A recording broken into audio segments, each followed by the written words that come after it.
Honorable Past President of ICAI, CS Sunil Bhai Talati, Central Council Member Dhinal Bhai Shah, Advocate Gujarat High Court, and our own member CS Saurabh Bhai Soparkar, who is very shortly supposed to join us. Actually, he was in a very tight schedule, and as you all are aware of that, this is a surgical strike which happened yesterday night only. So we were in a very short this time span, and we have to start with this program immediately. We have to do that program. So we talked to him today morning only at about 12, and he said, I have so many appointments, still I will try to make it. And he is reaching us at 5:30. He will join us at 5:30. He has given his consent to join us. Our regional council members, Aniket Bhai Talati, Purushottam Bhai Khandelwal, Priyam Bhai Shah, and our moderator for today's program, Senior Chartered Accountant Rajni Bhai Shah, Secretary of the branch, Niro Bhai Choksi, all the learned professionals sitting in front of us, a very good evening to all of you. Friends, this program we perceived today morning only. How this happened, I would just like to share with you for 2 minutes. Today morning I called up Niro Bhai and I said, let us have a program in the branch because this seems to be very important. We have received so many calls and would be important for each and every member and also for their clients. So he immediately, Niro Bhai said, why not let us speak to Sunil sir? He will agree with us. Then after I put the phone off, I thought, when it is Sunil Bhai, then I am damn sure 200 auditorium will not be sufficient for us. We need to do something different.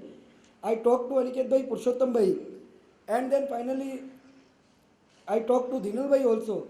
And Dhinal Bhai also fortunately was in Ahmedabad today, and he consented immediately, yes Vikas, I will be there.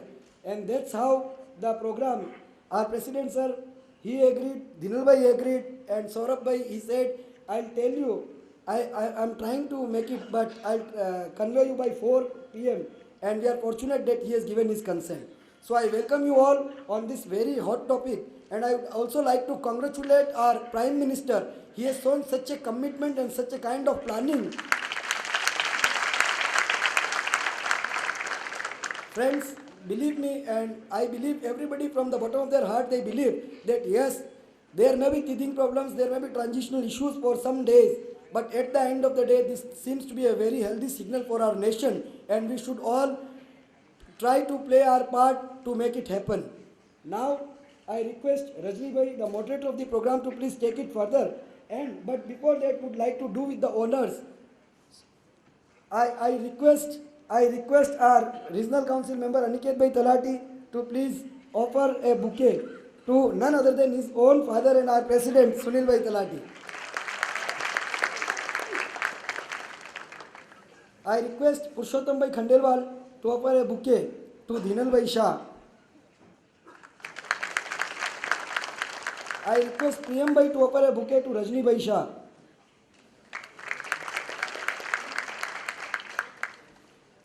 Now I request Rajni Bhai to please take the charge. Thank you. A very good evening to all of you. Compliments to branch for arranging such a program within such a short time. The program of today is designed in such a way that first of all, I will request the speakers to give their opening remarks and the views about this particular incident, I would say, thanks to our Prime Minister. Then in between, there are certain questions in the minds of the audience as well as myself. And I can see the crowd over here, which comprises largely of the friends and fellow brothers who are concerned about their clients, because suddenly we came to know that our clients are really more worthy than what the returns of incomes are filed for. Since yesterday we are getting calls, and if you make the total, then we could find that there is a professional opportunity for all of us. It's possible that there are some of the friends over here who in fact are interested in knowing that what to do about certain money which they might have with them. So with these opening remarks, I would like to request Sri Dhinal Bhai to give his views. Thank you. Past President Sunil Bhai, Chairman of Ahmedabad Branch, Vikas, Regional Council members, Managing Committee and dear friends. Yesterday when I was in Delhi and sitting outside the council room and somebody showed me a WhatsApp that 500 and 1000 rupee notes are cancelled from midnight today. So my first impression was that it is all a normal WhatsApp message. So one should not rely directly. But then somebody told me that why don't you go and see the Honorable Prime Minister's speech. And then when I saw that speech and when I started understanding, it was a real news. Now 3 or 4 things which comes to my mind, and it will be, to my understanding, it's very premature to conclude everything. And therefore, these are all personal views. After Vikas told me, I started understanding what do you mean by black money and what is the objective of theirs. And everybody must have read the press note release issued by the Finance Ministry. And the press note issued by the Finance Ministry does specify the objectives of this cancellation of 500 and 1000 rupee notes. One of them is the tainted money, one of them is the corruption, one of them is the terrorist activities, one of them is the fake and counterfeit currency going in the market. And people say that for every 1000 rupees, there are 50 such notes which are fake and counterfeit in the market. And therefore, these are the broad objectives. I went to the government site and there is a black money report of 2012 issued by the Government of India. And there are certain reasons, certain background of the entire is given. And to my surprise, what is black money? That exercise in India actually started in 1961 when the committee was formed by the Government of India, and then everybody went to that, how do you create a black money and what is exactly the tainted money? And the estimates of the report is that approximately 19 to 22% of the GDP is a parallel economy, and these percentages are of 1984-85. Today we are in 2016. And even if I put a reasonable inflation, it may actually be at least 25 to 30% of the total GDP. But surprisingly, the global average of black money is 40%. So compared to global average, we are far below than a global average. Certain countries are far ahead than even India. The biggest one is Latin America and certain surrounding countries. Now, to my understanding, just by cancellation of these 500 and 1000 rupee notes and reintroducing 500 and 2000 rupees note may not completely do away with the black money. And yesterday some politician was giving a message that what is the objective of this cancellation. But my personal feeling is that even if 25 to 30% tainted money comes into a formal circulation, it will increase the GDP and the economy substantially. Now, how do I do it? I don't have an answer. Do I go and deposit bank cash in the bank? What do I do? These are all tax-related issues, and everybody will have to judge based on the facts, based on the professional judgment. But 2 or 3 things are very important, and if you see the timing, which is very, very critical. The government introduced the IDA scheme which ended on 30th September. The government notified the Benami Prohibition Act amendment from 1st November 2016. So today on 9th of November, the Benami Prohibition Amendment Act is in circulation, is an official act. Unlike the 1988 Act, the new act actually empowers the government of India to confiscate the Benami property, which was not the powers earlier. And the officers of the Income Tax Department is also going to assist the adjudicating authority under the law. And therefore, even if during the course of assessment or during the course of inquiry, if the tax officer feels that these properties are binami, the proceedings can start under the amended act, and at the end of the day, if it is found that it is binami, then the properties Government of India can actually confiscate. The second development is a prevention of money laundering, and many people are asking 68 penalties, 270 AA, the PMLA Act, and ultimately impact on the undisclosed or a tainted money which is not disclosed to the tax department. But 2 or 3 things are very important. One, it will ultimately have a good impact on the economy. We as a professionals, and there is already a discussion going on between an FIU, Financial Intelligence Unit, and the Institute of Chartered Accountants, that whether a chartered accountants can also be made an intermediary under the Prevention of Money Laundering Act, under the FIU notification, where certain financial advisors like merchant bankers, portfolio advisors, brokers, real estate agents are already an intermediates. And therefore tomorrow, if the chartered accountants are also made intermediates, you and me will have to also report certain transactions to the Government of India, which also has an onerous responsibility on all of us as a financial intermediary. There is already a decision of the Council that the KYC norms are going to be issued, which will be mandatory, most probably from 1st of January 2017, that before accepting any assignment, you will have to take certain basic particulars of every client, particularly to start with an audit work and then going forward for all other assignments. There was an incident that the government has already started using the exchange of information under the double tax avoidance treaties. And the classic one is the amendment of the Mauritius Treaty with effect from 1st April 2017, and the Singapore and the Cyprus Treaty under the negotiation.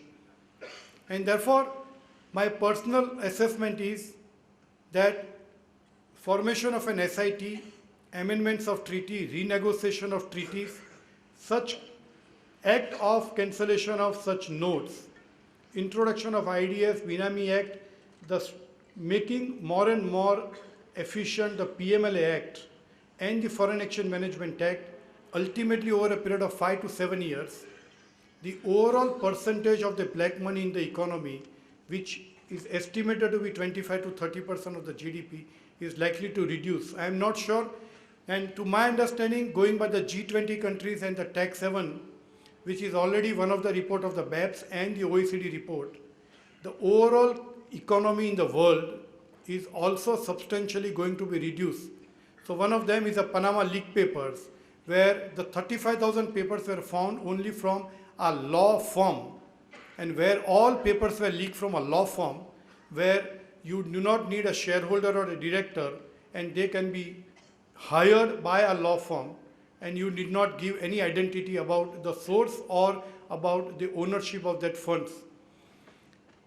The P notes, which is also one of the medium by which the money is round trip from the foreign countries, the substantial KYC norms are being introduced. So my personal feeling in summary is that this will have a long-term impact. We as a professionals will have to have more professional and more support role to the Government of India, that how do we support in overall increasing this requirement of the government, that the overall black money generation. And we know that today one of the major point of generation of a black money is the real estate and the jewelry. Jewelry already they have targeted by amending and disclosure of PAN number beyond 2 lakhs. In the real estate also, the Jantri value is a base value. I know that it is substantial wide variance between the actual market rate and the Jantri rate. But to my understanding, the government is already working on it. Institute made a presentation to the CBDT on Monday before 2 days on the budget. And the only point of the CBDT was that please give us measures, how do we reduce black money and how do we curb black money. So the entire government attention is on curbing and reducing the black money. and therefore we as a professional will have to rise to the occasion. Thank you. Friends, before we move forward, I would like to welcome Honorable Advocate of Gujarat, Senior Advocate of Gujarat High Court, Shri Saurabh Soparkar. Request all of you to please welcome with a big round of applause. Friends, I think Vikas Bhai has already shared with you the incidents of the morning. Just to give all of you a recap, he called me in the morning, and I knew it was time for the ITAT had started. And I had trembles in my hand, sir, before thinking, should I be calling Saurabh sir or not? Because I knew he would be in court, and I know from experience that he never answers his call in the court. So I called him. Then I had to leave an SMS. Sir was so nice that immediately he realized that we were all sitting in the managing committee. He called me back and said, Aniket, I'm in court, but if it's so urgent, let me know. I said, sir, we are planning an event on SOS basis because there are so many chartered accountants who are calling. And let me tell you, friends, it is the vision of our chairman today morning that, he said, no, come what may, we must keep. And I want Saurabh sir, Sunil sir and Dhinal bhai to address. And we are grateful, sir, that three of you have spent your time and devoted to the profession. I know all of you would have had predetermined schedules and appointments. So on behalf of Ahmedabad branch, I would request our chairman, Vikas Bhai Jain, to welcome Saurabh bhai with the bouquet. Thank you, Dhinal bhai, for enlightening us and inform us about the journey and the overall idea of the government and how they reached to this very important decision of cancellation of 500 and 1000 rupees notes. I would like to request Sri Sunil bhai to now give his views, and also if it's possible to give the impact of this decision of the government on a specific field like real estate and stock exchange. Chairman of Ahmedabad branch and his entire team, Central Council member Dhinal bhai, Senior Advocate and my dear friend Saurabh bhai, the entire team of Ahmedabad branch and my dear professional brothers and sisters. Let me start with three compliments today. First of all, to our own chairman, Ahmedabad branch, for organizing. I think in my 40 years professional career, I have not seen that a meeting has been called after some event has happened. Within 12 hours, such a fast meeting has been organized. So compliments to the chairman and the team.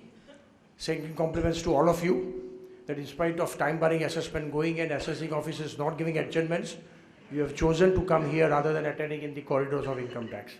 So great compliments to you. And the third, to none else than Honorable Finance Minister, and Honorable Prime Minister. You will all agree that since independence, though there was in 78 cancellation of notes, this kind of bold decision and most timely and well-planned decision, it's not a history in India, I think it will be a history in the world. And we all feel extremely proud of it, that yes, here is a person who can do if there is a desire and if there is a will. And let me therefore start with this aspect that yes, what are going to be impact on that? So many, 17 lakh crores rupees is in circulation in form of only 500 and 1000 rupee notes. That's the rough but reasonable estimate made by the government. And see how well planned he has done right from day one. Moment he took over as a PM, he started with crusade for opening bank accounts. Millions of bank accounts were opened. And the Aadhaar card. So the basis where you will deposit the money and how you should stop doing cash transaction and your identity to open bank account was started. And then this massive exercise, first of all, income disclosure scheme. So many advertisements, so many attractions, so many threats also, that if you are not going to take benefit of IDS, you are going to face severe consequences. Surveys and searches, and we know 65,000 crore rupees of disclosure, not a bad disclosure as against 1 lakh crore rupees which they were expecting. But now what is important is this, that how this bold decision has really affected the black money eradication, if not total, partial, I'll come to that, and total removal of fake currency. For that I am sure it is going to be a total removal of fake currency. And you'll be surprised to note that there are allegations on ministers, past, there are allegations on some leading persons who had been in jail for time being outside and inside. All these kind of people were luminaries in the eyes of the public at large, were also involved in fake notes for the purpose of gaining power and for the purpose of gaining the wealth. Now, if these things are to be done, let us understand one by one what is the systematic planning it has done. In the first week of November, he started sending these circulars and email to all the banks that we have made survey and inquiries into various banks and have noticed that in your ATMs, majority of the notes are 500 and 1000 rupees, and there are very few notes of hundreds. So you are directed now to have more currency notes of 100 rupees rather than 500 and 1000 rupees. This is how 100 rupees notes are now found more in ATM as compared to earlier when we were withdrawing 500 and 1000 rupee notes. And thereafter the timing on yesterday evening, after the income disclosure scheme is over, people who took the benefit are having their last laugh. All those, I must compliment them, that those who had taken the benefit of income disclosure scheme are at the best position. But then again, there are two divisions in that. There are people who have disclosed absolutely noticeable or easily locatable undisclosed assets under IDS scheme like immovable properties or assets purchased in earlier years, or certain entries or items in the books of accounts which we were not able to prove in earlier years. They have taken the benefit but not the cash on hand. Now comes the most important aspect with regard to cash on hand. Now for this purpose, instead of going into all other details, I would like to first mention, though Rajni very clearly mentioned that yes, we should take it as a professional opportunity. Now, is it a professional opportunity for tax planning for all those clients who have cash on hand, and we advise them how this cash on hand of 500 rupee notes and 1000 rupee notes should be appropriately accounted so there is no loss? Or should we advise them that yes, just what Surtis had done, forget this. Yesterday you must have seen in the WhatsApp also, the toilet papers are now designed of 500 and 1000 rupee notes. Like Surtis, we use this as rough paper and forget whatever unaccounted income you have earned, not paid the tax, and start earning the income. And therefore, I would like to divide this aspect into three categories. Let me use the word ABC analysis. There will be three categories of this cash of 500 and 1000 rupee notes. Let me start with A analysis. Those who are having very few notes. I think if I now check, 90% of our chartered in their pocket would be carrying 500 or 1000 rupee notes. The best advice would be start giving the tips to the peons and staff of the department. They will manage these 1000 rupee notes and 500 rupee notes by going and exchanging in the bank accounts. But in the lighter term, if A analysis is made, take those cases where they are not paying income tax, they are poor people, literally I can use the word if below poverty line people, or laborers of a very, very lower middle class people, but because of the flow of cash coming in such a way that they have with them the notes which are in denomination of 500 and 1000 rupees. For them there is not a problem. They can go to the bank, and as it is mentioned, you all must have received this chart with regard to various dates, what are possible, 2000 rupees per day, 4000 rupees after 10th November. So I am not taking your time on what is to be done up to 10th November, what will be after 24th November. This 4000 limit will be further increased. It could be 10,000 rupees. This 20,000 limit also could be increased. It would depend on the notification of Reserve Bank of India. So all this kind of people who have cash on hand of 10,000 to say 50,000 or 100,000 of rupees will be in a position to exchange that on the basis of this 2,000 and 4,000 limit over a period of time by 31st December, and by and large they should not be affected. If they have something more, even within the family members, they will be in a position to exchange that. So as Prime Minister said, nothing much is to be worried for those kind of people who are genuinely having 500 rupees and 1000 rupee notes, but are not in the nature of unaccounted or money or a black money. So that's one category of people, A. And I don't think that there should be any difficulty in that. Then comes second category, category B. Those who are having the cash on hand, most of them are taxpayers. They have either shown cash on hand in their books of account or not shown in the books of account, and they are having reasonable cash on hand, let us say from anything around 1 lakh rupees to 25 lakhs rupees or 50 lakhs of rupees. What is to be done?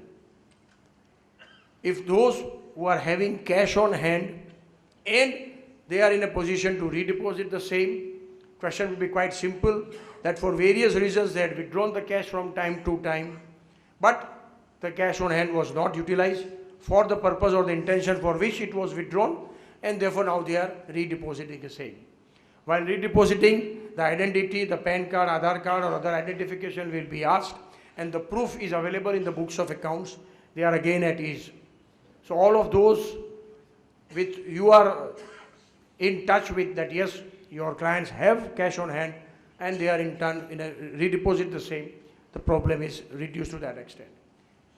The question comes here, whether a chartered accountant himself or the client should ask the advice, and in turn client, a chartered accountant should advise accordingly with regard to the adjustment of that. And that is what very rightly told by Dhinal bhai, that should chartered accountant be a party to this money laundering activities, and if it is so, what would happen to such chartered accountants? That's element with regard to the ethics, philosophical aspect. But we are here to address the issues. There are questions coming that I don't have cash on hand, but I have 25 lakh rupees cash with me, and my another friend is having cash on at 25 lakhs rupees, but he does not have cash. So I will pay him 25 lakhs of rupees, he will deposit in his bank account, and thereafter he will give it to me as a loan, in a loose term what is called as an entry. That's item number 2. Let them do on their own. Should chartered accountant be a party to it? My answer would be strongly no. But this is the questions are being raised, and appropriate answers are to be dealt with. Problem would arise that even if a client of yours is doing this after you're seeking your advice or otherwise, that yes, he had given 25 lakhs to his friend, party X, he is giving him the check, and he is using them with interest or without interest, whatever the understanding could be. But how to return that after a period of time? 6 months, 1 year, 2 years, 3 years. Whether there are going to be occasions, even after new 500 and 2000 rupees notes which will be in the circulation, to generate that much of cash, which in turn will allow him to repay and reverse the entry, as it is loosely called. These are the aspects which are required to be addressed. It is not that yes, a chartered accountant has always to advise with regard to the legal interpretation of such kind of activities. But if the situation so arises, with regard to the cash on hand, as I mentioned, around 1 lakh to 25 lakhs or 50 lakhs, if cash on hand is available, these are the views available. In the market, since morning we have seen many of the intelligent or smart business people, they themselves have started purchasing gold. Gold which was 30,000 yesterday, increased to 34,000 in the morning, has gone up to 48,000 rupees at the jeweler shop at CG Road and SG Road. And in Lagdi or kilogram, it is quoted at 50,000 rupees. People are buying such kind of gold from the cash on hand, which they have in the shape of 500 and 1000 rupee currency notes. Presume such clients have purchased such gold without or after asking chartered accountant. Again, what would be its effect? The risk element and erosion of the money in that.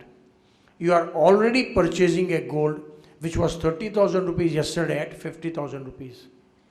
So you are already discounting more than 30% of your money, which is already in your hand as a cash on hand. After the gold is required by you, again stage 2 is you have to hold it in bank lockers. I don't know whether you have received the WhatsApp on that also. After the exercise is over, government is planning to control the operation of bank lockers also. It's a news going on in the WhatsApp that it would be allowed only digitally operated bank lockers. Now imagine once again on 8th of November 2020, Honorable FM or PM announced that all bank lockers will not be allowed to be operated, and it will be allowed to be operated under the supervision of so-and-so authority. What would be the fate of that gold? I need not tell to Honorable Chartered Accountants. Again, an advice or an element of stage or step which is not at all advisable. People are doing it and they do it at their own peril. That's category B. And the last category, the category C, as I said. People have cash on hand in excess of 50 lakhs, say 1 crore, 2 crore, 3 crore, 5 crores. Most of them are, by and large, I'm not blaming someone, but as per the general knowledge, builders or landowners or all those who have invested a lot of money in the land, or they were fortunate to inherit the land and now they have received a lot of money. Besides the business in diamond and other specific industries, what would happen to them? A debate is going on. Lot many telephones have come, and I had a talk with Rajni. A lot of many friends have asked me here also. And I therefore, honestly telling you, since for almost 2.5 hours, made frenetic efforts to interpret the section and also to obtain the views of legal luminaries. Of course, we have the final word of Saurabh Soparkar, who is going to ultimately argue this matter in High Court or Supreme Court when the case would come. And I'm sure it is going to come. That I have, or the SSC has 1 crore rupees of cash on hand. And tomorrow morning, he goes to the bank and deposits the entire 1 crore rupees in the bank account. Tomorrow will be the 10th of November. So when the 15th December comes, he pays the appropriate advance tax also thereon. If any interest under 234B is payable, he also pays the 234B interest thereon. When the return of income is due in July or September or November 2017, he would disclose these as income. Presume that his normal business income is 1 crore rupees, so he would disclose that income of 1 crore rupees. And item number 2, income from other sources. Rupees 1 crore deposited in bank account being income from other sources. And the return is filed. So the return is filed of 2 crore rupees. As per CVC computerization, 143(1)A assessment will be made and 2 crore assessment income will be assessed. He has paid the appropriate tax, no refund, no demand. Matter is over. Presume all such cases or most of such cases are selected for scrutiny.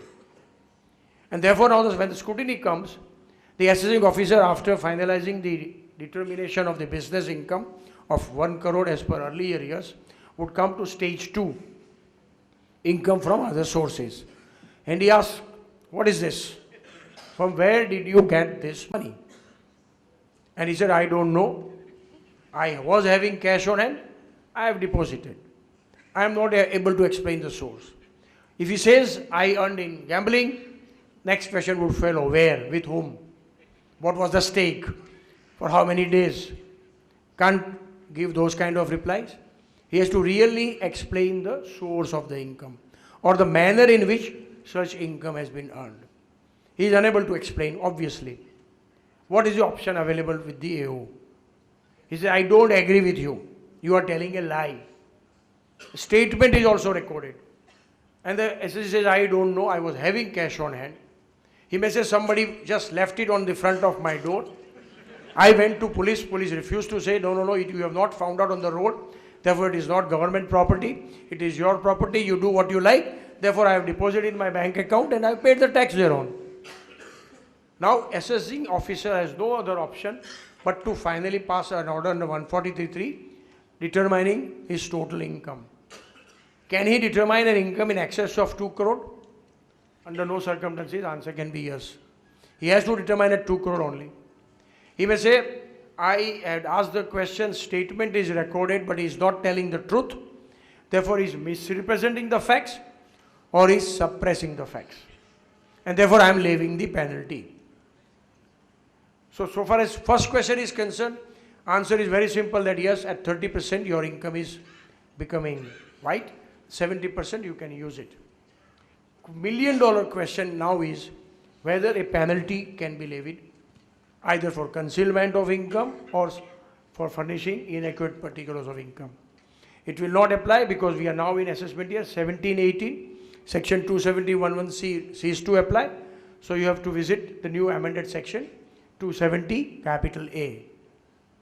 The income disclosed can be those who have read the amended section 115BE that if at any time an addition is made under section 68, or of any income is offered under section 68 or 69 or 69AB or 69C, then the same shall be taxed at 30%. He has already offered 30% tax. He is not claiming any deduction as mentioned clearly in section 115BE. So no deduction is claimed, therefore no deduction is allowed. 30% tax is already paid. Income returned and income assessed is also same. Now where is the question of penalty? The only section that is to be visited now is section 270 capital A, which deals with two kinds of penalty: underreporting of income, misreporting of income. Misreporting is dealt with in subsection 9. And subsection 9 says, where there is an underreporting of the income in the nature of so and so, it would amount to misreporting of income, and following is the misreporting income. And in that, the very first item is misrepresentation or suppression. Now, question is that yes, it is 100% misrepresentation. It is 100% suppression of facts. But is it underreporting? If you go to subsection 1, subsection 6 and 7, it is not at all underreporting, because income returned and income assessed is same. Income assessed or reassessed is not more than what is the return of income. And therefore, penalty may not be visited. This is one view. If you ask me, my personal view, my heart says penalty must be levied. But when I read these sections, the mind says penalty cannot be levied. In fact, therefore, I visited two senior-most departmental officers at Ahmedabad today at 3:30 to 4, between 3:30 and 4:30. And I also talked to one of the members in Delhi who is in the Ishwar committee. And their view also was the same, that so far as we are concerned, the interpretation is very clear, penalty cannot be levied. So far as department is concerned, they would be definitely keen to levy the penalty. Now, if you recently see Arun Jaitley's statement at 3 o'clock, he says there will be no immunity on tax on the disclosure of income on 500,000 rupee notes. Now, this statement means nothing except that yes, whatever are the consequences under Income Tax Act that would follow by depositing the income in bank account or doing transaction or purchasing something by which you are caught or found out, all consequences of income tax would follow. Let me tell you, friends, as of now, one of the finest department in Government of India is FIU, Financial Intelligence Unit in Finance Ministry. They are having tremendous track of all financial transactions of various persons across the country. So depositing of this cash in excess of 2 lakh or purchase of any assets in excess of 2 lakhs by this 500,000 rupee notes will be definitely tracked, and consequential inquiry would follow. And therefore, Arun Jaitley was on air at 4:30 to deal with this issue, whether the penalty can be levied or not. It is still to be interpreted and understood. But my personal view, as I said, heart says, yes, a person cannot be at a place better than the one who opted for IDS at 45%, waited for this, let IDS be over, and then I'll take the benefit of 30%. And why I'm saying so? That Supreme Court appointed SIT, Special Investigation, exclusively to eradicate black money. That SIT suggested various measures, and one of the measures is eradication and dematerialization of these notes. So can you encash that scheme to make your unaccounted money white? The heart says no, and therefore the answer would be very difficult to say. My personal unwanted advice sought by you would be, or undemanded would be, it is an extremely risky proposition.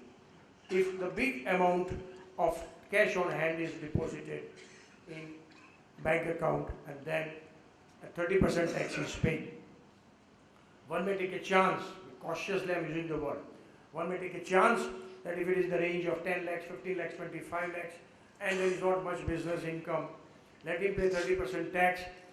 Let us see whether the scrutiny is taken up, how many such cases, how many information of FIUs or AIR will reach to CVC, who will go for the selection, or in the manual selection, such cases will be directed to be selected.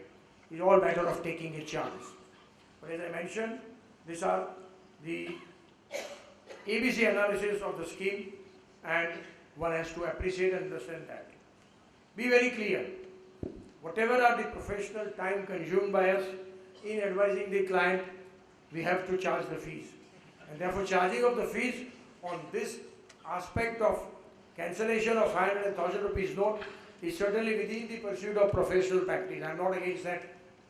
But as Dhinal mentioned, what are our involvement in that, and to what extent we are advising?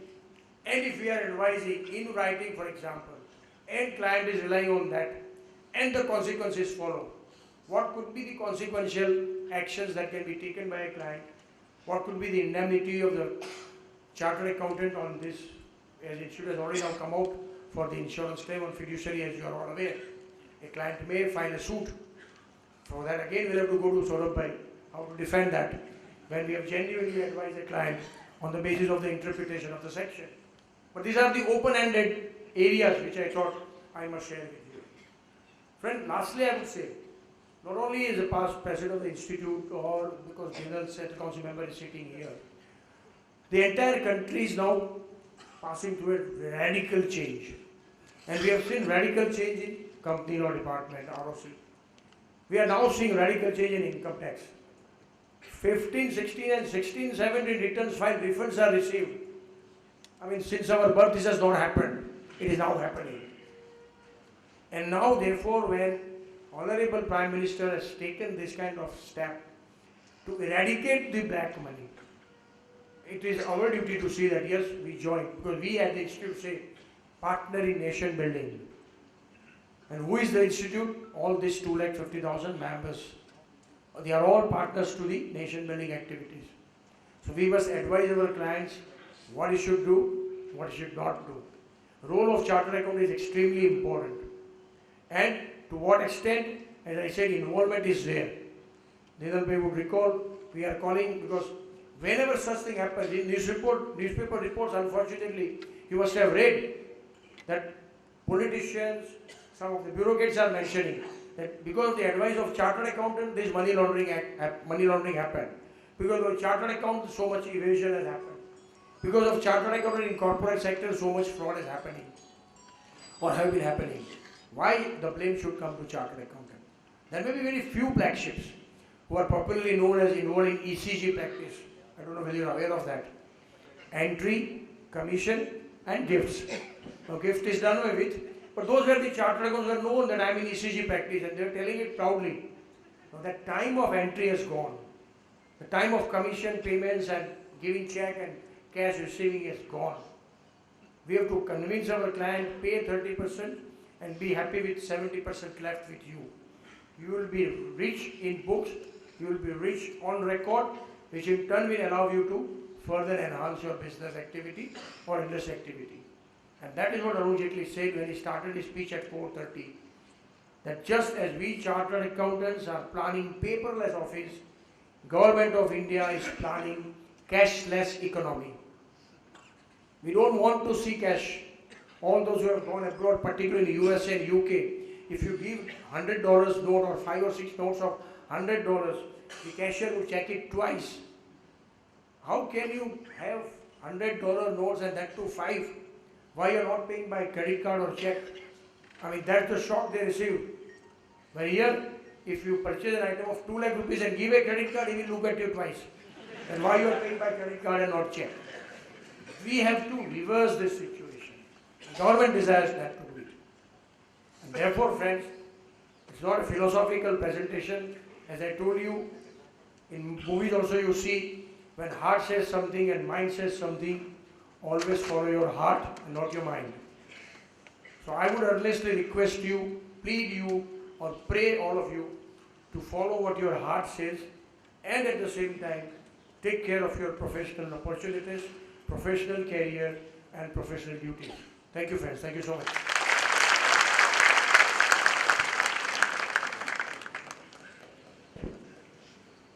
Before I invite Sri Saurabh bhai, by the way, thanks a lot Sunil bhai for your views.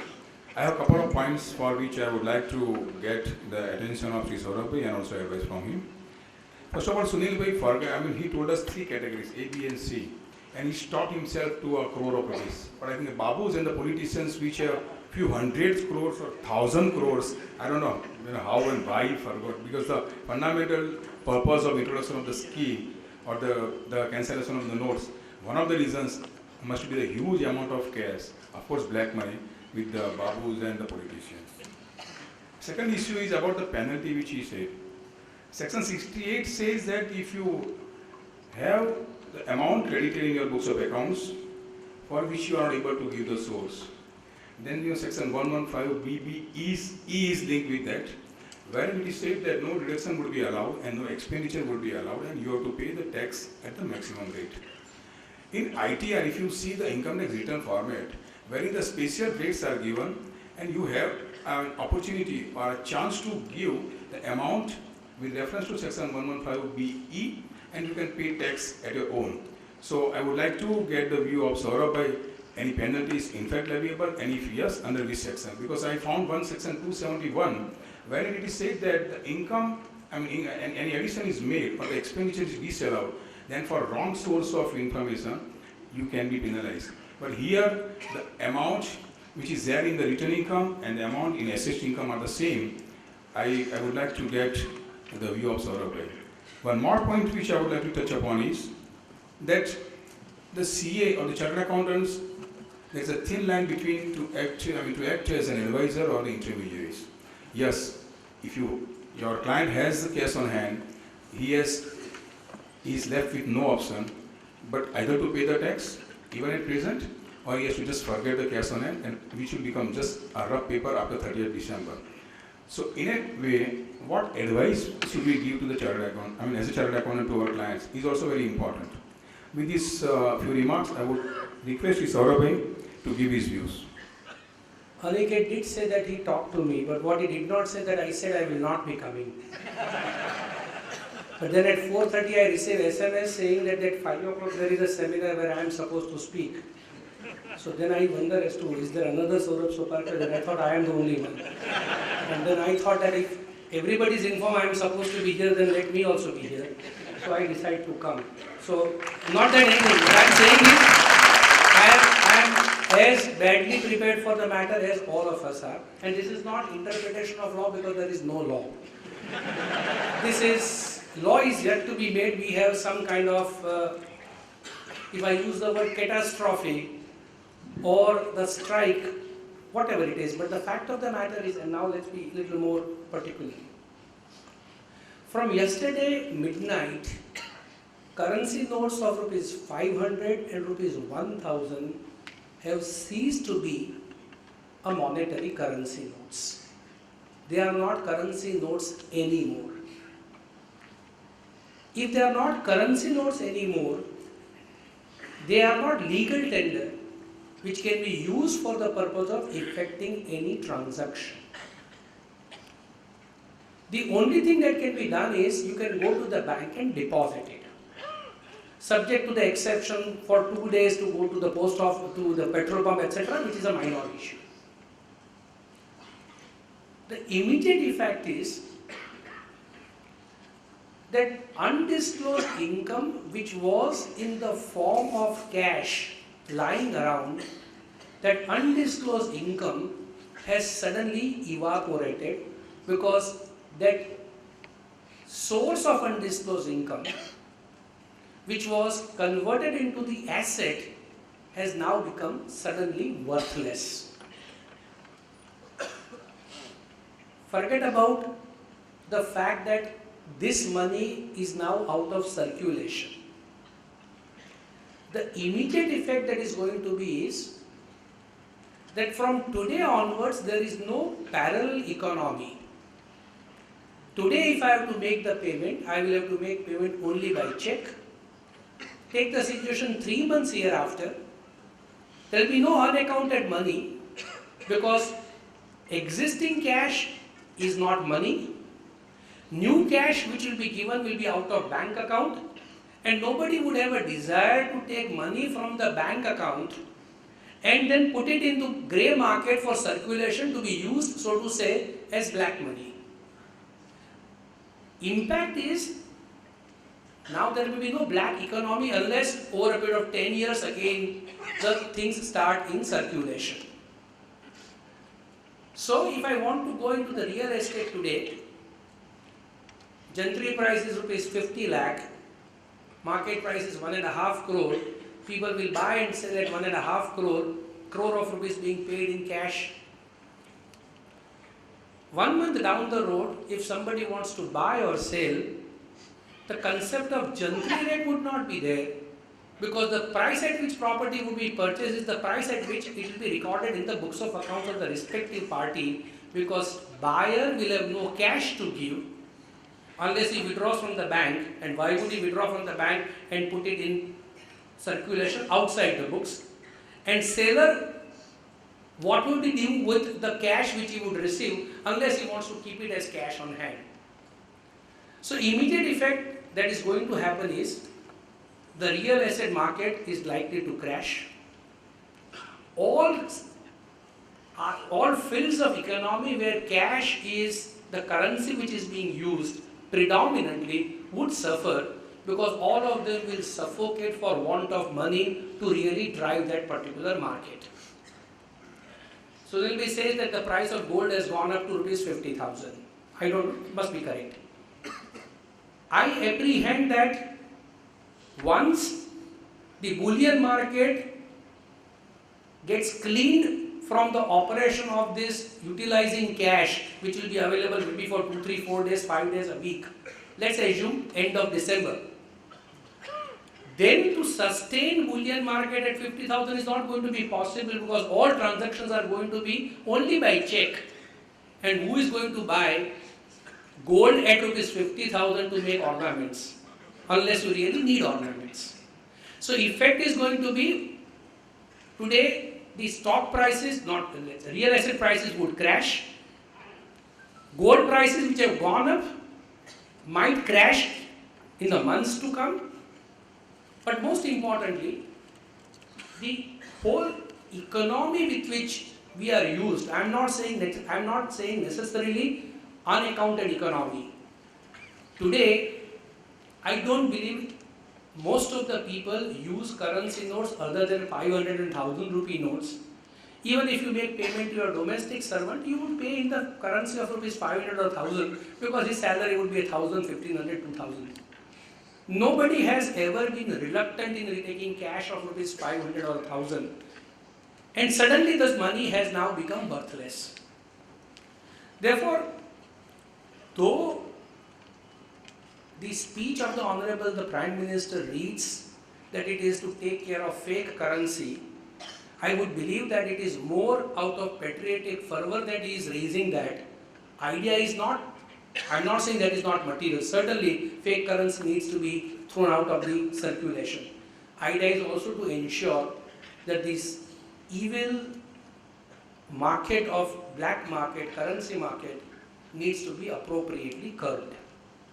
It's a very, very positive direction, very, very bold direction, and I am sure that he would not have consulted other politicians, otherwise he would not have been permitted to take this decision. But we must compliment him for that. Comes next question, with which we are really grappling right now. What happens to the people who have got cash with them? I would broadly divide them into two parts. One, people who have significant cash, because in this part people are going to be one with significant cash, who have no source to describe from where did they get money.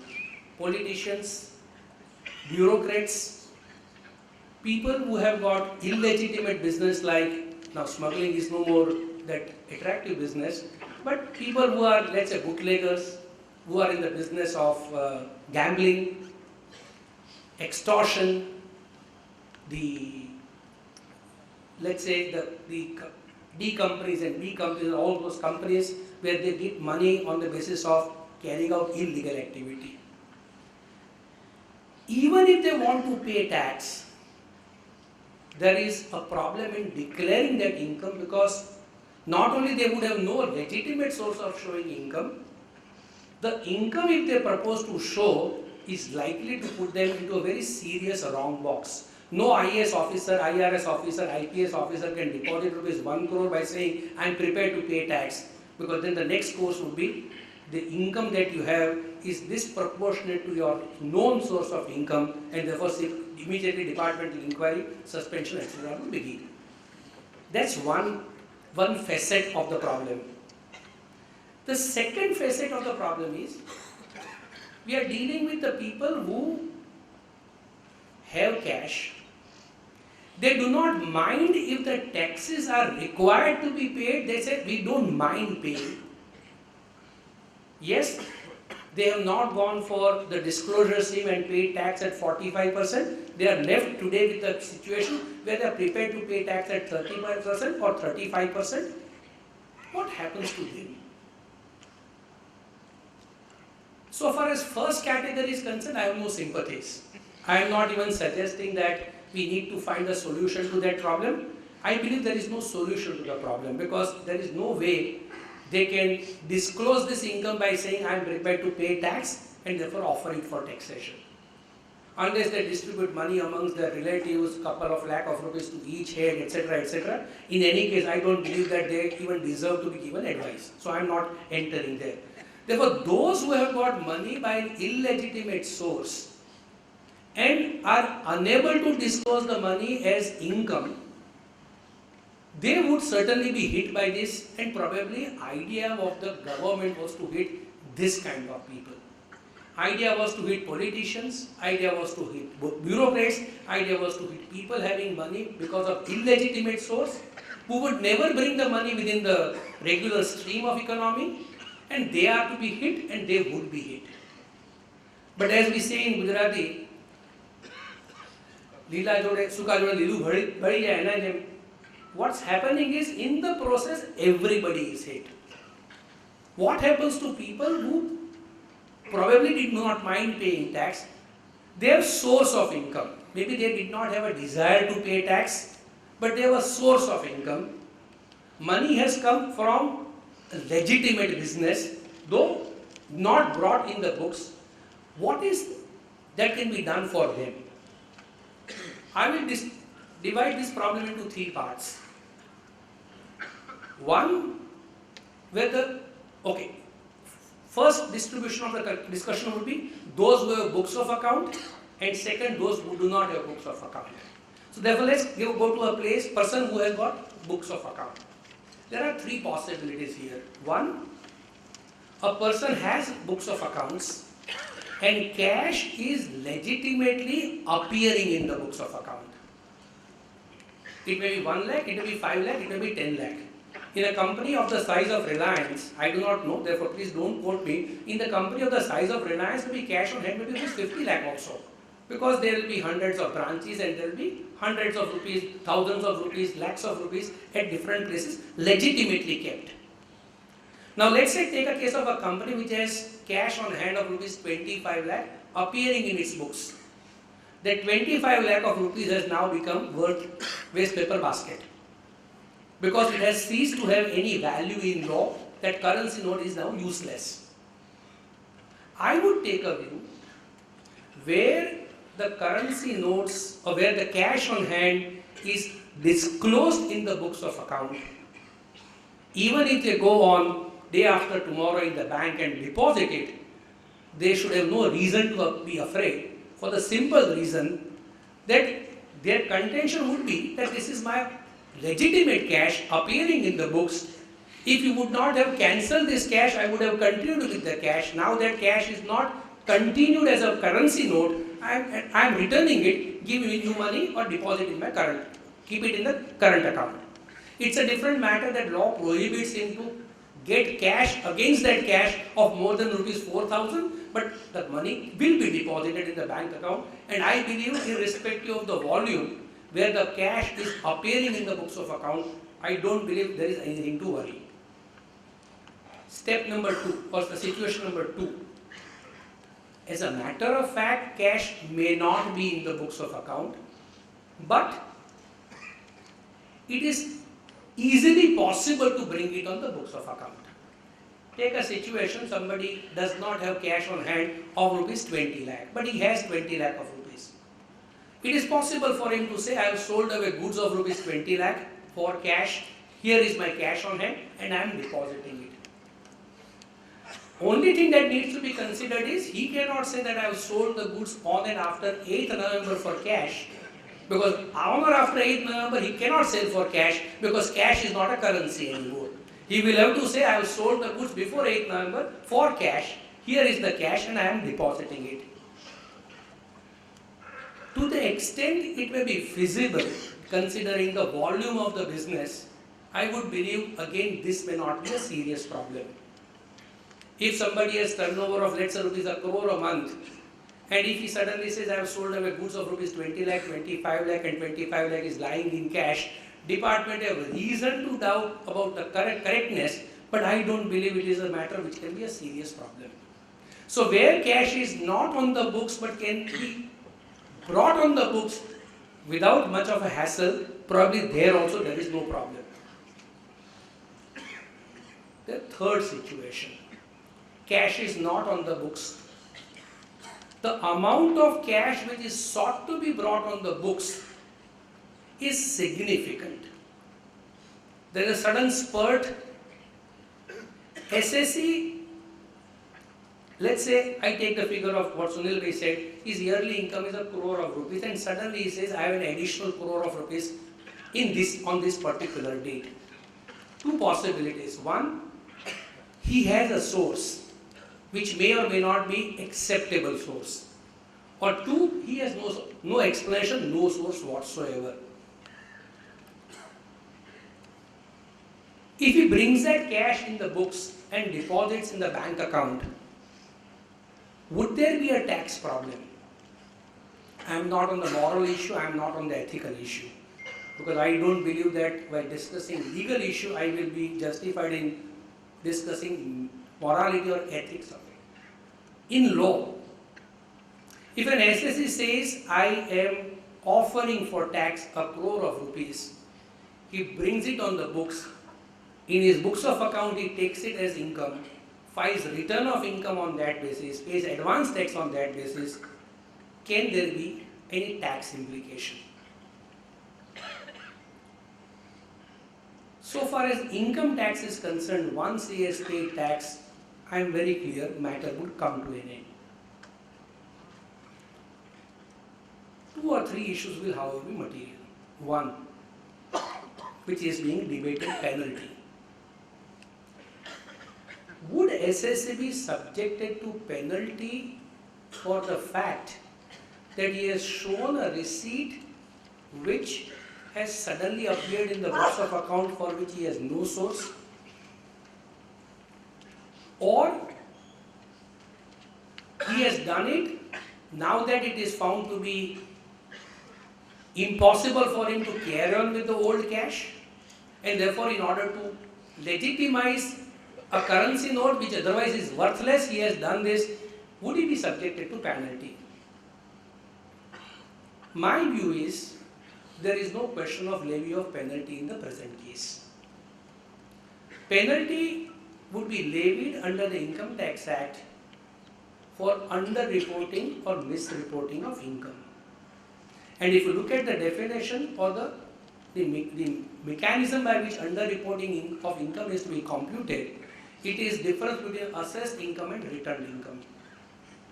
So if I have already returned the income and the very returned income is being accepted, I would take a view that there will be no penalty. But that is not to suggest go ahead and do it, because there are 2-3 problems. One,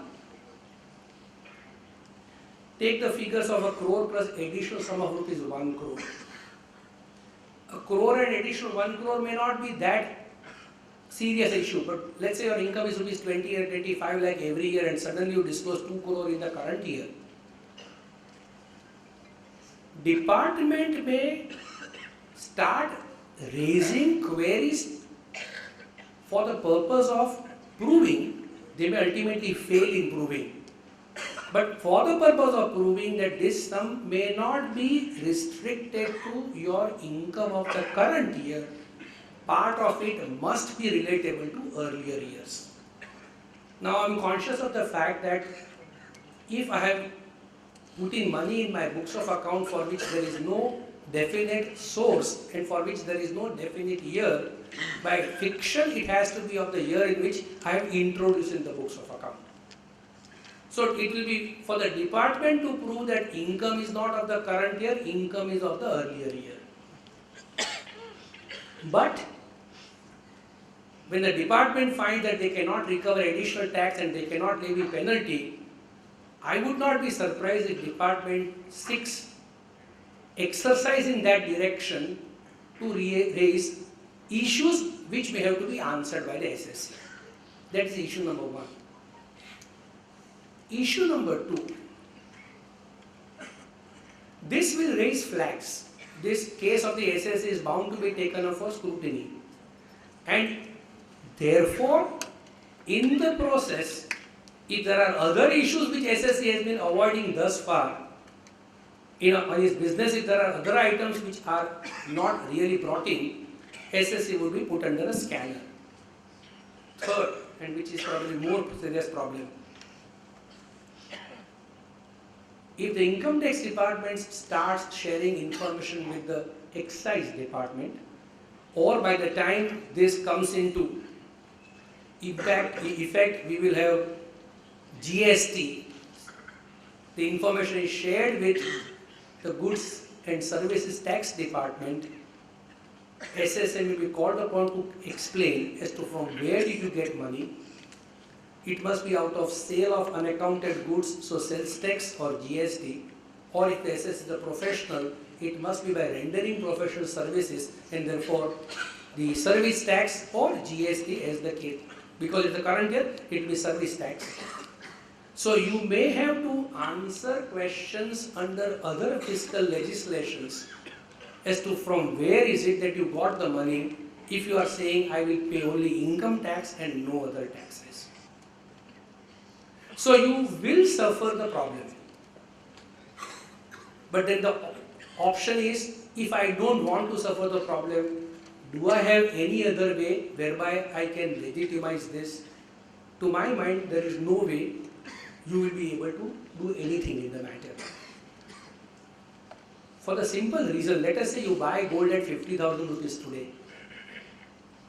That gold, whenever you would go to sell in the market, you will not be able to show any cost. And 2 years down the road, 3 years down the road, if the government's thinking is correct, nobody would buy gold in cash. The buyer is going to give you check only. If the buyer is going to give you check only, you will have sale proceeds with no cost of acquisition. You will have to pay tax at that stage on the whole receipt. So you may get gold at rupees 50,000 today. You may sell at rupees 30,000 then. On 30,000 you will have to pay tax, though your cost is 50,000, which you cannot disclose as a cost. So I am not sure as to whether buying of gold is likely to be of much advantage. There is no other way you will be able to use this cash because cash has become useless today. So cash cannot be used elsewhere. You will have to deposit in the bank only. Bank is the only place where the money can go. If the money goes into bank, it will have to be reflected in your tax return. If it has to be reflected in tax return, you are bound to have inquiries. So, though there may have been no desire, I do not know right or wrong, there may have been no desire on the part of the Finance Minister or the Honorable Prime Minister to bring within its sweep the persons who have money in cash which they do not want not to pay tax or which they are prepared to pay tax. The present situation appears to be a problem where even if you are prepared to pay tax, if the money is significantly large in your hands, you are likely to face complications, inquiries. If not penalty, at least you will have some questions to answer. Everybody is having this high blood pressure. I am sure if the CBDT were to issue a clarification tomorrow morning saying that if people are prepared to pay tax, there will be no inquiry, I am sure nobody would have come here. But I don't believe CBDT would do that because the idea is to ensure that people really face the heat of this problem those who have got unaccounted cash must have the seriousness of problem on their mind.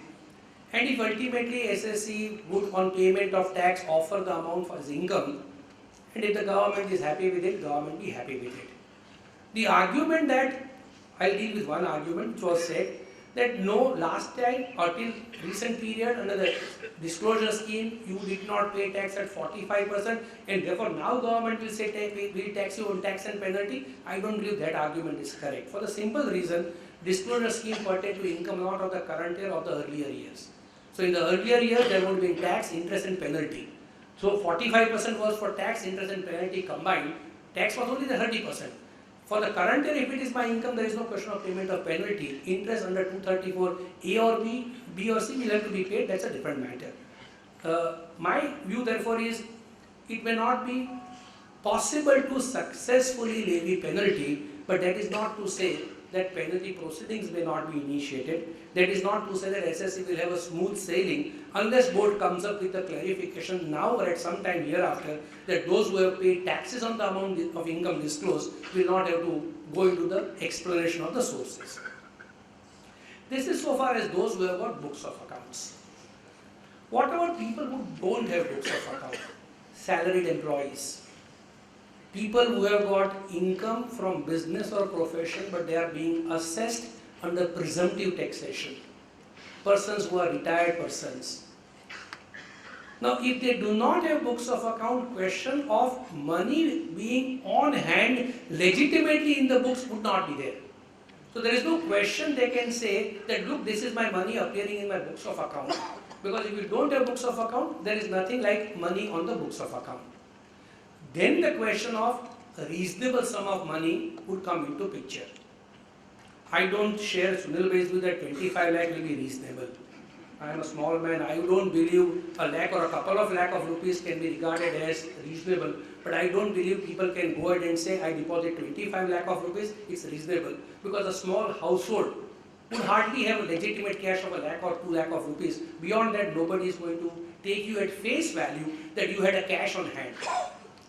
Your answer that I had cash withdrawn from my bank will be immediately tested by the withdrawal over a period of months. Nobody withdraws from the bank and puts it in the bank at home. See, withdrawn money always gets used up in the books, which is lying in hand at home is obviously unaccounted. It is significant part of it. Therefore, that argument may not apply. Therefore, those who have got no books of account, I believe, would have certainly a question to answer from where did they get the cash if it is of an unreasonable amount. If they are prepared to pay tax, yes, there may not be much of an inquiry, there may not be penalty, but yes, they will have to pay tax. So question of small people, medium-sized people not being required to pay tax may not be there unless you are depositing a lakh or a couple of lakh of rupees by saying it's my past cash on hand lying in my hand, in my home, that's a different matter. But if you are depositing significant amount, and my definition of significant amount is certainly at rupees 2 lakh plus. If you are depositing more than that amount in the bank, either you explain the source or you pay the taxes. You cannot say that I will palm it off or I will claim it as cash lying in my home and I will not pay tax on this. Somebody was debating, and I am only sharing a thought. Suppose I have not filed return of income of last year, or I have filed return of income and can I revise return of income, disclose additional income of 1 crore of rupees hypothetically last year, show cash on hand of last year, and I then say this is the cash on hand of last year which I am depositing in current year. Obviously you will have to pay tax on that income last year. It's not as if you will not pay tax. But then you do not have income for the current year to disclose, and probably one thought is, therefore you may not come under scrutiny for the year under consideration. Last year may or may not come under scrutiny. I do not really subscribe to the view for the simple reason when you say it was an income of the last year, first logical question would be, why is it that you kept it on hand right up to 8th November till Narendra Modi decided to make cash on hand illegal? Why would you do that? If it is a legitimate money, which you had on 31st of March, which was shown in your balance sheet as cash on hand, you would deposit in the bank in April or May. Why would you carry it on hand? But then, if you want to do it, what department might do, and this is what I believe they would do, they will not tax you in the last year, they will tax you in the current year. And then, because they tax you in the current year, they will certainly be justified in levying penalty. So you will have to continue to fight, it is my income of last year, it is not my income of the current year, and therefore I would advise you, I would advise that this particular school of thought is not correct. So what about Quick. those who have not filed their return of income? Sorry? You talked about revised returns. What about those who have not yet filed for? Correct. So, if I have not filed return of income and I disclose for the first time, when assessing officer is asking query to me, he says, fine, you have got cash on hand in the balance sheet of 1 crore of rupees. Up to what date you kept the cash on hand? I will say, sir, I did not deposit in bank right up to 8th November. On 8th November, when the currency note became illegal, I went to the bank and deposited. He said, why did you not deposit right up to 8th November? You will have to then explain that in fact money was earned by you in the last year. It was a cash on hand available to you for the whole year, at least on 31st of March last year, and it continued to be available to you right up to 8th of November. If you do not do that, he would say, okay, you have offered for tax in year 1, I will take it on a protective basis. Because it has surfaced in your bank account in the current year, I will tax you substantively in the current year. I will tax you, I will also levy penalty for the current year.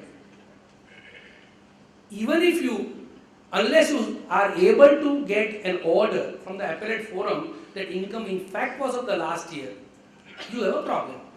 Because if the authorities, appellate authorities do not believe that it is the income of the last year, you would not only be paying tax in the current year, which may not be a problem because last year's tax would be available as at all. Because then they can't tax you twice, but you will certainly suffer penalty because you have not disclosed income of the current year correctly. So that is not something which I would advise to be a course to be adopted. Finally, section 115 BBE. I would say 115 BEVE was introduced for a specific purpose.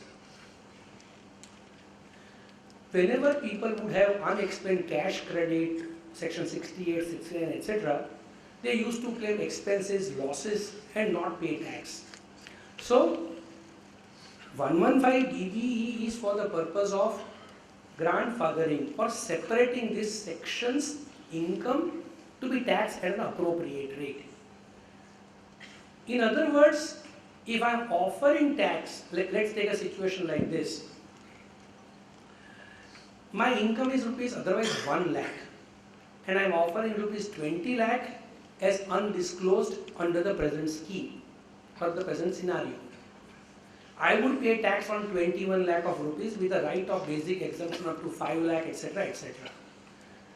When the department finds that you are unable to explain the source, they will say 1 lakh appropriate rate being less than maximum amount not chargeable tax, no tax on 20 lakh flat rate. So 115 BBE only ensures that this income is to be taxed at the maximum rate. I believe this is a theoretical problem because we are talking about undisclosed cash of the people who certainly have income in excess of maximum amount not chargeable to tax. So if I have an income, let's say my otherwise income is 20 lakh of rupees and I am offering for tax additional sum of rupees 30 lakh. In any case, that additional sum of rupees 30 lakh is being offered for tax at the flat rate of maximum rate. So whether you apply 115 BBE and apply 30% or you put 30% at this rate and at the normal rate, which is again 30%, would not really matter. If the income is in excess of 1 crore where the surcharge would be applicable and 35% would apply or 30% apply, I have not really seen this, but I would take a view, once you are prepared to pay tax at the highest rate, 30% or 35% with surcharge, etc., there will be no further tax liability, but there is bound to be, and there I have no doubt in my mind, there is bound to be a serious inquiry by the department to find out as to whether income is of, it's your income or someone else's income which you are passing off, whether income is of the current year, and in the process whether it is possible to take a view that even in earlier years you had undisclosed income, as also as to whether there is a breach of some other fiscal laws for which SSA should be appropriately dealt with. These questions will certainly come. With this, I will, while close, only time will tell, maybe some clarification from CBDT would tell us as to how they would view the situation. Everything would turn upon as to what is their view.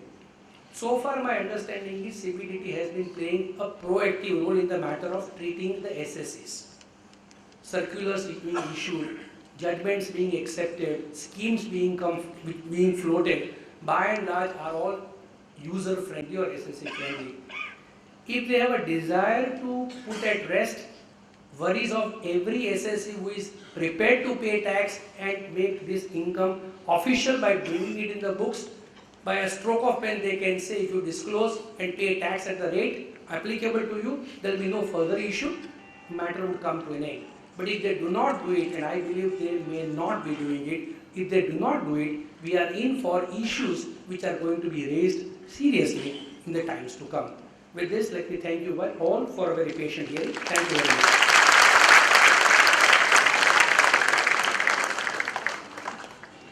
Thanks a lot, Saurabh.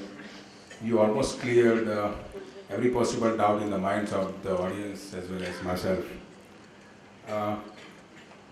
Honorable the Finance Minister, in the message which I was just reading, he has categorically distinguished between the legitimate and illegitimate activities from where the cash is generated. And he has also given two examples of bribe and criminal activities. So, this was clarification. One small question to Saurabh is that about 115 BBE. As you said, yes, if the income is say 20, 30, 40 lakhs, in excess of 10 lakhs, I have the source to explain up to 10 lakhs, and no source more than 10 lakhs, and I will pay 30%. But practically in many of our clients' cases, what happens is there is a total unaccounted cash of say 45 lakhs, and there are 3 to 4 heads in the family. So there is very likely that every person will go for around 15 lakhs of rupees income. Now what happens? Should I voluntarily go for 30% tax, or should I file my return of income in the normal way? Let income tax officer comes to me and tell me that you are not offering any source, so hence I will tax you at 30%. Or see, the reason of asking the question is there is specific column in the income tax return forms. So should I straight away go for 30%, or alternatively, should I pay 30%, ask for the refund, and when the AOE is making assessment, and then he will adjust my tax demand? I would take a view that we must accept that our desire was certainly not to pay tax. It's only because money is found not legally a valid currency you are now coming forward. Let's not stretch the law beyond the point. I believe that government would be happy and should be happy if you pay tax at the maximum rate. But then you say, no sir, I have got income in 5 different heads, and therefore if I distribute unaccounted money in 5 heads, it comes to 5 lakhs each, and therefore I will pay tax at the appropriate rate. I would believe government will not take it kindly. And that is not exactly my question. No, My question. answering your question, I would take a view, whatever is the highest rate you pay tax to begin with. This is certainly going to come in scrutiny. At that time, if you feel, you can put up additional alternate claim saying that if I am wrong, in fact, I would be required to pay tax at a lower rate, then refund the money. But I don't believe that SSE should be now further greedy to avoid paying tax at the maximum rate by some methodology which will be technically available to him. I don't think really that particular view is required to be subscribed to. Yeah. One more question to Sunil bhai is, in the FAQs which are published by RBI, in one of the questions it is said that if you deposit the cash in your relatives or friends account, that is also allowed. The reason is that the person has no bank account of his own. Then section 269 SS will be hit on in that. Section 269 SS, because I am depositing cash in someone's bank account. 20,000 or more. Yeah. If a person does not have a bank account, that exemption is available. That if a person does not have a bank account, that is not hit by the penalty under 271. 271F, reasonable ground. He has to give cash and take cash, because he was not having bank account. My question is, I have cash in my hand, I have 50,000 rupees, but I don't have bank account. I have official accounted. Yeah, therefore, you are giving to somebody so else. I'm depositing my cash in somebody else's account. And then you are withdrawing from that on the basis of the intervals available. Yeah. Or whatever. I am very clear in that neither 2C and SS or T will be affected. Because The reason of depositing somebody else was that you don't have a bank account. And it is not the nature of loans and advances. Even if you go the definition of money of any kind of loans and advances. Okay. But now, replying to your 2-3 points and queries raised, you very rightly said, what about the amount which is available with Babus and Netas? I mean, you also will agree with Dibay that all this money with Babus and Netas, which they have earned illegitimately by bribe, corruption and all other things, by and large they don't have with them. They are with someone. Now that someone could be a middleman, that someone could be his consultant, that someone could be a practitioner, or someone could be anything. Now $1 million question would be tomorrow you would say, okay, I have given you 50 lakhs rupees over a period of last 12 months during assessment proceedings time. Give me that 50 lakhs back. Now that 50 lakhs back, the person who was handling the cash will give the same old currency notes to him. He would refuse, sorry, I don't want this. And the battle would start. So he has no other option but to forget that money. He cannot find a suit on him. He cannot get any legal action on him. So it's extremely clear situation that all the monies which are in different kinds of bureaucrats with different kinds of different politicians, whatever you say, are definitely going to be a waste paper. Point one. Point two, that yes, all currency fake notes will be 100% eradicated. So whosoever has that, even if someone has given you 1 lakh rupees in cash, you don't know whether 3 or 5 in that is fake or not. In Karnavati Club, in every single housing, every time, we are receiving 20 to 30 notes which are fake. And we are telling bank, we are... Many income tax officers are also complaining. Yeah. So it happens. It happens. It's a fact. It's a real life. So all the fake currency notes will suddenly be eradicated. So that would be a substantial benefit to the circulation of unaccounted black money. So the only point which I would like to share, not to disagree, but a view, that a person has a stock in hand and he is showing the sale on 8, 7, 6, 5th, 5 that I have sold the stock and I have received the cash of 50 lakhs or 10 lakhs. 25 lakhs is too much, let us say 5 lakhs or 10 lakhs. Effectively what is happening is not selling the stock, but is showing that I have sold the stock and deposited the cash. So unaccounted cash is converted into unaccounted stock. What he will do with that unaccounted stock in subsequent time? He has to sell it by check only. So effectively the effect will be nullified. That's what I thought I will share with you. Effect would be, there is, today if he goes and deposits in the bank cash with no explanation, flags will be raised. Here he is going to the bank and depositing cash which is cash on hand as per his cash book. So no explanation. You are right, as and when he will sell the stock, it will be sold in cash. But then there is no cash. Hereafter there is the whole cash regime has gone away. So he will have to pay tax on that goods again. So he will be paying tax. But after paying tax, by with comfort he can bring in money. So I am only trying to buy the comfort, I am not trying to save tax. And lastly, one query was received, 4480. I mean, there are hundreds and thousands of persons who are not doing anything. And now they would deposit, say, 80 lakhs cash on hand. And say, I'm doing under 4480. 8 or 10 or 20% is offered. But to them, my reply is this, that you deposit 80 lakhs in bank account, you have to show that you have done that eligible business. So when you are showing that the 80 lakh deposit is your sale proceeds, where are the debits for purchases? If you are unable to show purchases, you cannot deposit 80 lakhs. So maximum you can deposit is 8% of 80 lakhs. And therefore not worth going into 4480 and 500 of income for conversion of small token of 500 and 1000 rupee cash. So 4480 also will not at all help to any person whatsoever for taking benefit of whatever nature of 500 or 1000 currency. So I thought I should share with that. Otherwise, issues have been dealt with. Yeah. One issue is that, Saurabh also expressed his views that there will be recession in the real estate market.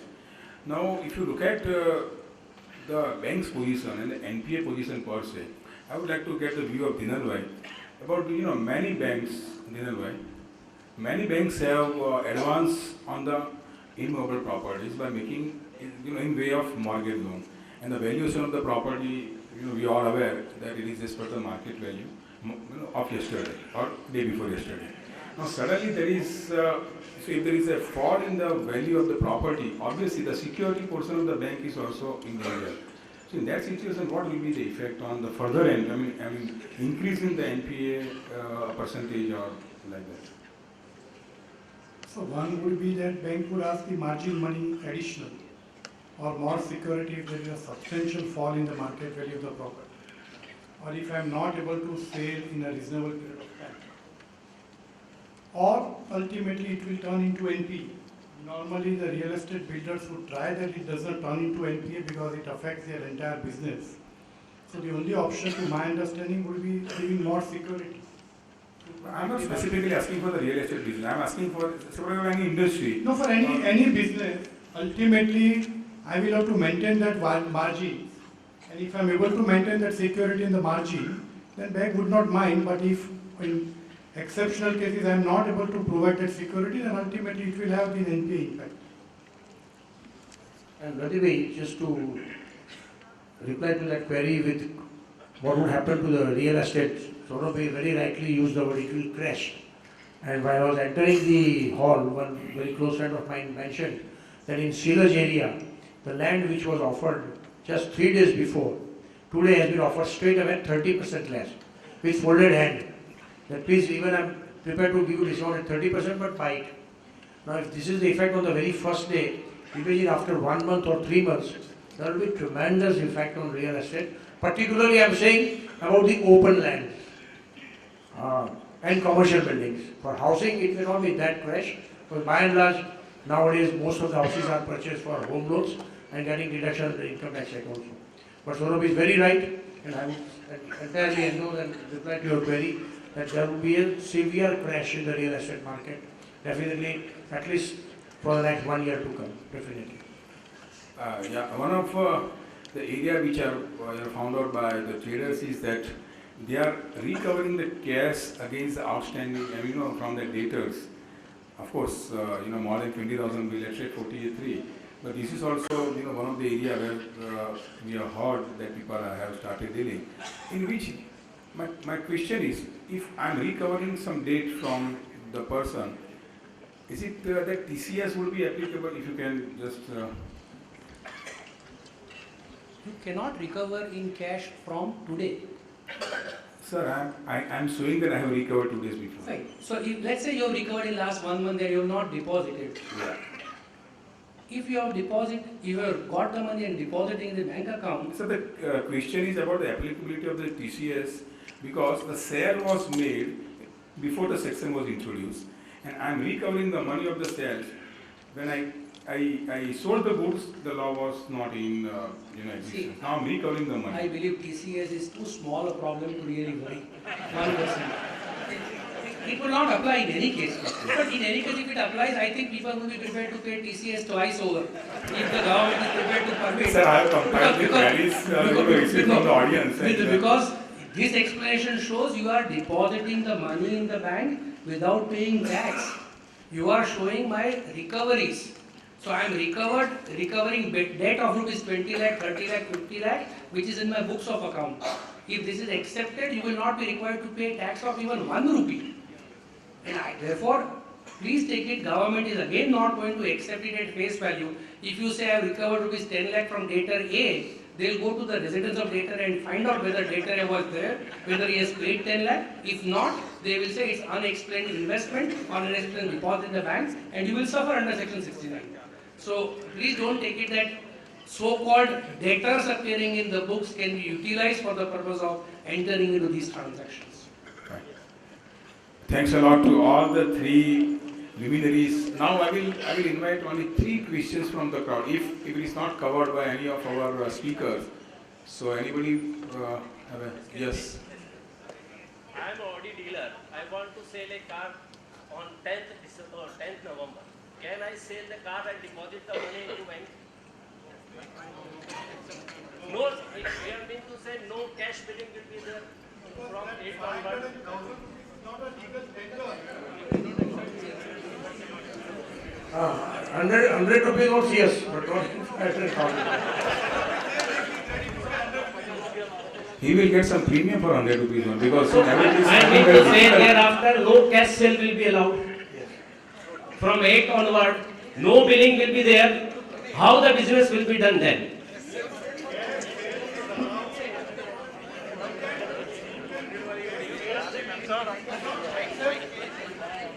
You can do cash sales. What you cannot do is that you cannot accept 500 and 1000 rupee old notes. That's all. If somebody is ready to pay you 50 rupees and 100 rupees for a Audi car, you can go and sell the car. Or new currency notes. Second question.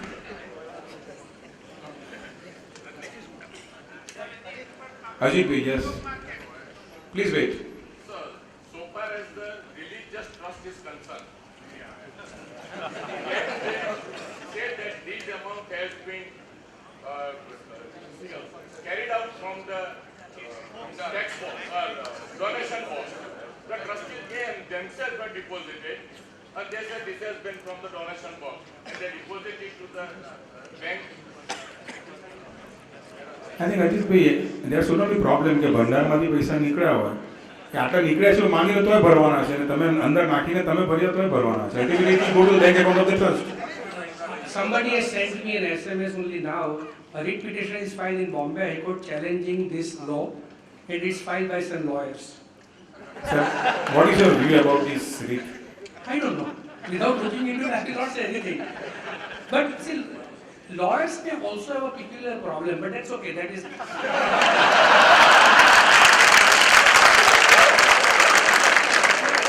Let me say a simple problem. I have, as a senior advocate, I appear through advocate.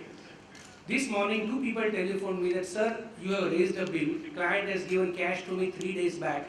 Now, should I give it to you? I said, I can't receive cash. But he said, the client is saying, now I will not take the money back. What do I do? So now you tell me, what do I do? There are problems, but that's a different. And Rajit bhai, for religious trust, see there is already a provision for anonymous donation.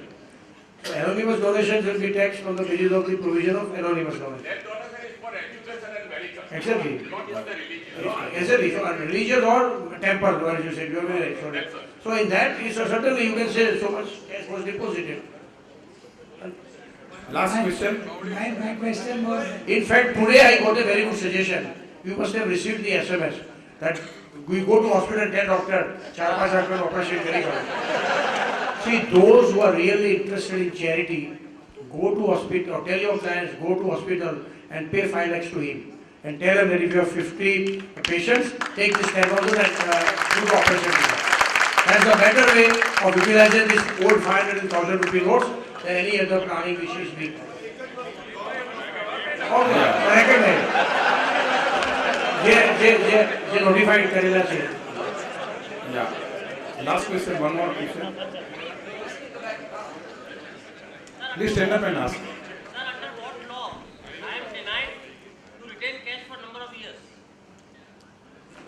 Nobody denies the right. It's government is saying these notes were legal currency. Now they are not legal currency. And government is saying, sorry.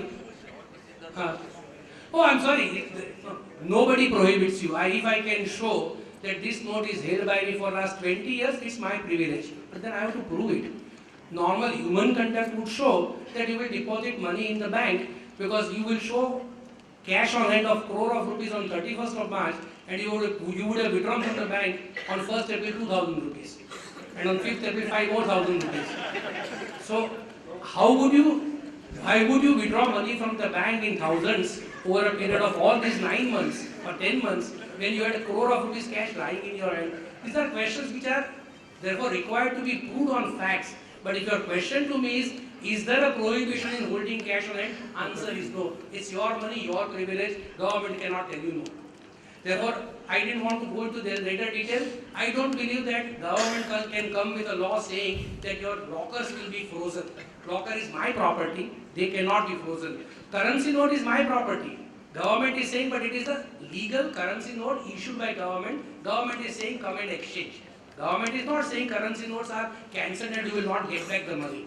But answering your question, I am very clear. Government would never be able to say that you cannot have so much of cash on hand for such a long period. It's your privilege. There is no problem there.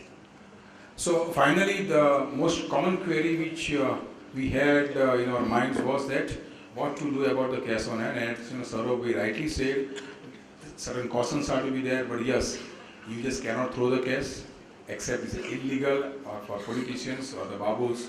You have to take a risk. You have to pay the tax. You have to face the inquiries from the department. That is number one. Now this is very last.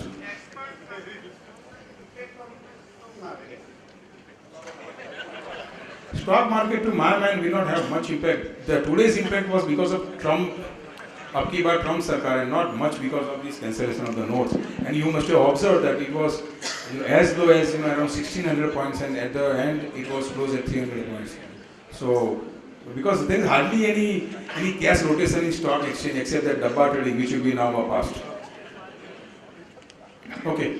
Now, two small important observations. One is that after Honorable the Prime Minister announced this decision, I think people at large in the country have accepted this decision. I think which might not have been thought of by the government and the Prime Minister also. So it is very wonderful observations. And second is there will be some practical difficulties for exchange of cash and withdrawal of cash, and also the depositing of the cash. But people at large are ready to face these difficulties. This is what is the preliminary observations. With this, I thank again all. Yeah. बहुत important हो तो आना लगी तो पछी आपने साहब ने पूछी नहीं. Sir, I have one charitable trust and I have one company where 2,000 employees are working. If I deposit 2 crore rupees cash in my charitable trust account, making receipt of my 2,000 employee, what is the maximum loss to me? I have all names and addresses of my employees.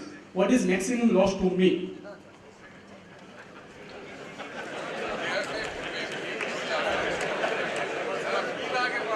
So charitable trust is used for the purpose of converting black money into white money. That's the charity. But on a serious note, if I were assessing officer, I will call 10 employees, take them to task, make them admit that they have not given money, draw a conclusion that this 2 crore is not given by these 2 employees, tax you for 2 crore, levy penalty, and prosecute the trustees. I would request now Nirav Choksi to come here and propose the vote. Thanks a lot, friends. A few announcements to make before I propose the vote of thanks.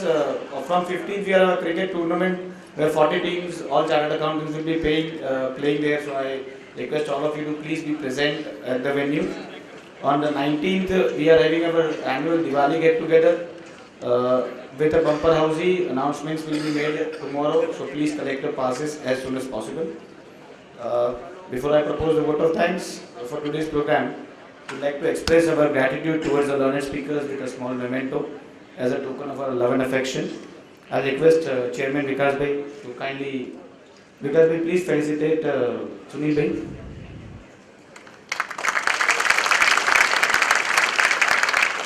I request Aniket to please offer a memento to Shri Saurabh Bhai. I request Managing Committee Member Harit Dhariwal to offer a memento to Dhinal Bhai. I request Managing Committee Member Ganesh Nadar to offer a memento to Rajni Bhai, please, for a wonderful moderation of the session.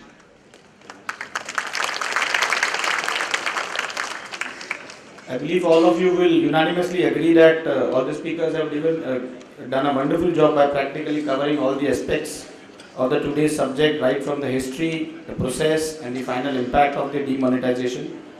Everything has been impeccably covered by all the panel speakers. Sincere thanks to Advocate Saurabh Bhai, Sunil sir and Dhinal sir for giving their expert opinion on the topic. Moderator of the session, Rajni Bhai, has given due justice to his responsibility assigned for raising the appropriate questions to the learned speakers. Lastly, I would also thank all of you for attending this in such a huge number and that too at a very short notice. Thank you all.